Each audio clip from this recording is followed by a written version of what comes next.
Hello everyone, this is your Professor Next Door, and here we go again for another Prof Next Adventures dito sa Japan. So right now, we are here in the Katsuoji Temple sa Mino National Park in northern Osaka.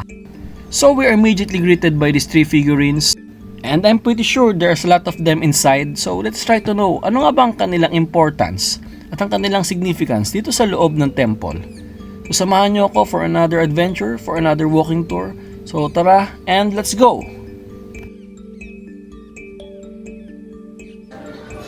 So ang tawag nila rito sa red rounded dolls nila ay ang Daruma, and they serve as the icon nitong Katsuoji Temple. So let us now try to get inside using our ticket. So we need to have this one scanned para makapasok tayo. So high-tech sila rito, no? Even though the temple is old. It was built around 727 AD by the twin monk brothers Zenchu and Zenshan.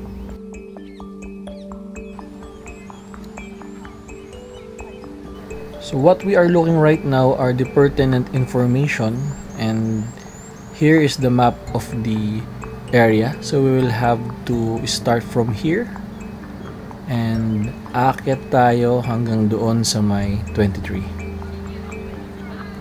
And nandito rin yung mga iba't iba pang importante na reminders and details sa activities sa loob ng temple.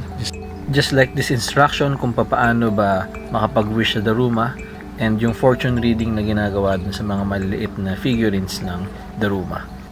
Makikita rin dito yung description ng 34 Oracle Daruma Mikuji. So, meron din sila dito na offering of candles and incense, which is very common sa mga Buddhist temple. Ang Katsuoji Temple is also known as the Temple of Winning Luck.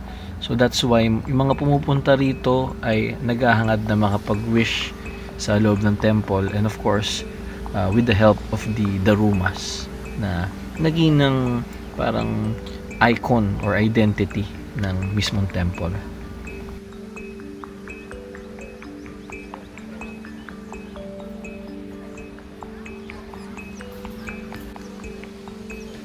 So let us now get inside the main area of the Katsuoji Temple.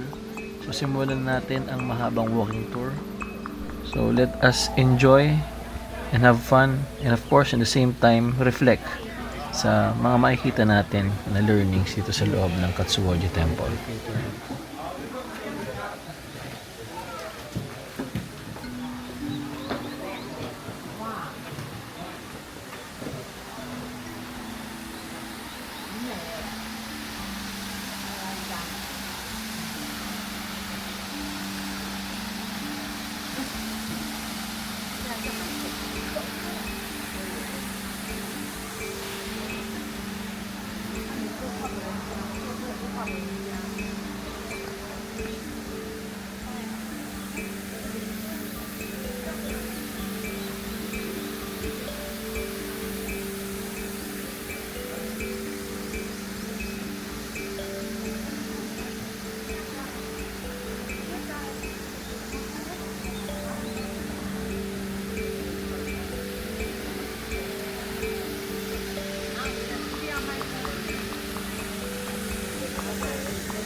So ito, no, as I have said kanina sa simula pa lang ng video natin ay makakita tayo ng maraming mga small figurines ng Daruma sa loob ng temple, and truth be told, talagang napakarami nila.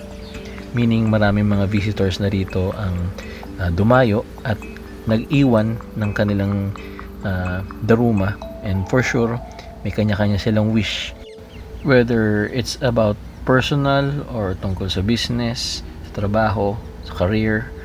It could be anything.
Aside from the spiritual engagement that we can expect sa loob ng Katsuoji Temple, it also showcase yung Japanese landscaping, which of course nakakatulong to make the temple mystical, and it has an otherworldly realm. Ramdam na ramdam mo dito sa loob ng temple yung calmness, yung peace, and of course being one with nature and feeling the presence of the good spirits.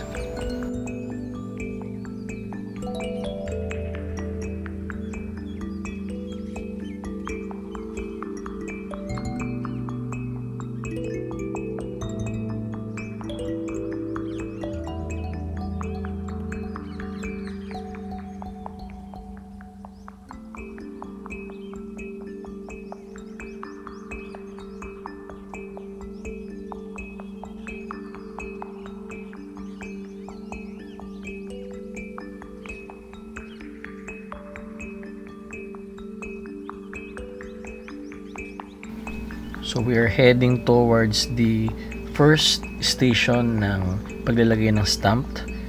So here we are, at lalagyan na natin ng first stamp yung papel na binigay kanina sa atin sa pagpasok pa lang ng entrance. So makikita natin dito merong tayong stamp na nilagay at meron na kagad na mga characters na lumabas. So pagpapatuloy natin to as we go through the different areas of the temple.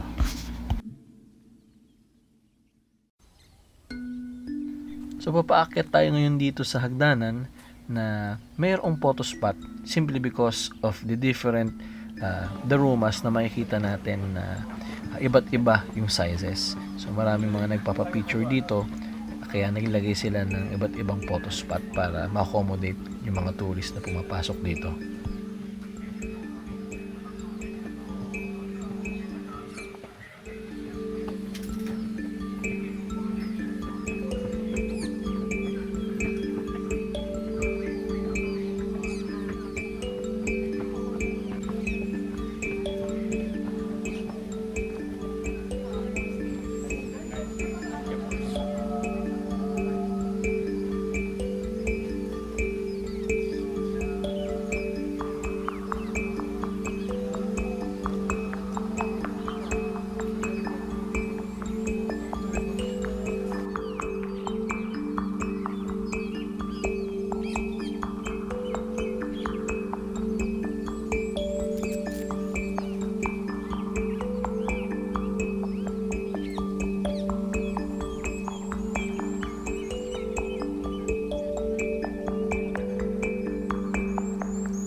Medyo umuulan-ulan nung nandito tayo sa temple, pero nararamdaman natin na sumisilip na yung araw at nararamdaman ko na rin yung init.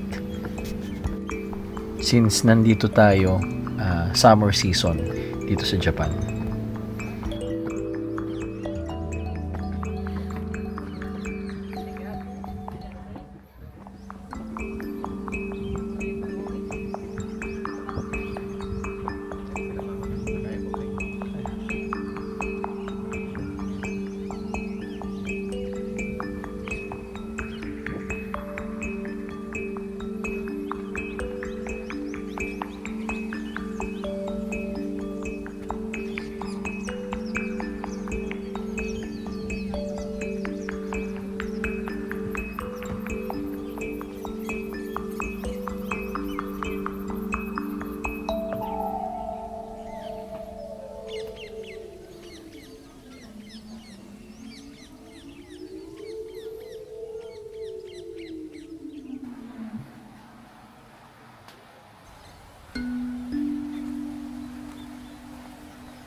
So nakikita natin ngayon yung tindahan ng kanilang mga charms and ng mga Daruma figurines.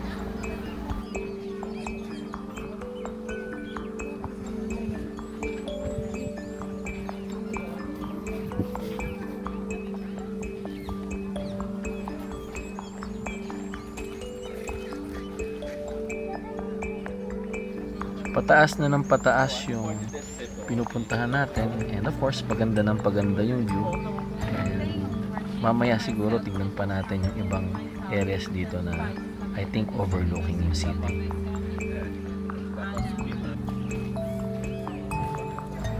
So this is one of the main temple na kung saan ginagawa yung iba't ibang steps on how to offer our wishes to the Daruma. So basically, susulatan mo yung likod ng Daruma with your wish, and then you have to put a marker doon sa left eye ng Daruma. After that ay tatapat mo yung Daruma doon sa incense na nakita natin kanina, and once na mapulfill na yung wish mo sa Daruma, ibabalik ka rito to report. We are now on the highest area nitong temple. So ito yung nakita natin kanina na nasa number 23. So I think ito na yung pinaka dulo ng temple, pinakamataas, and the other areas beyond this is already restricted. Pero syempre we will try to look around and tingnan natin ano pa ba yung makikita natin na maganda dito sa part na to ng temple.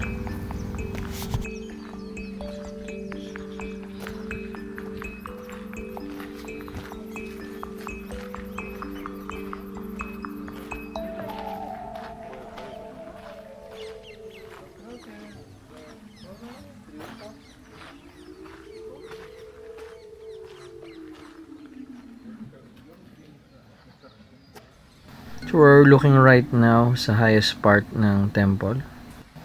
After nito ay bababa din tayo to finish the whole trip inside the temple.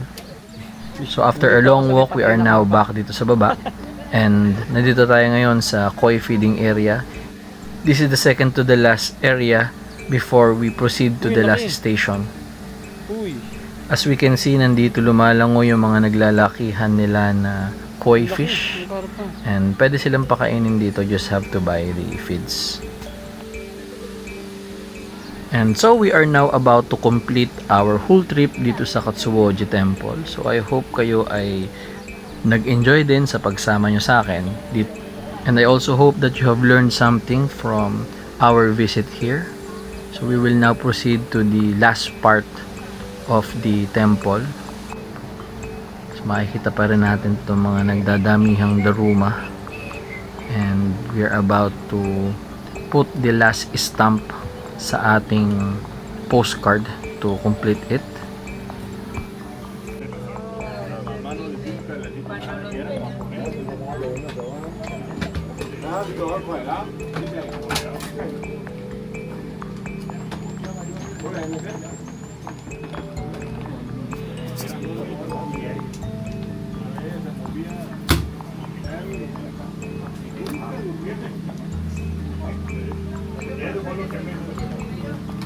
And I think that's it. Thank you very much for joining me dito sa Katsuoji Temple.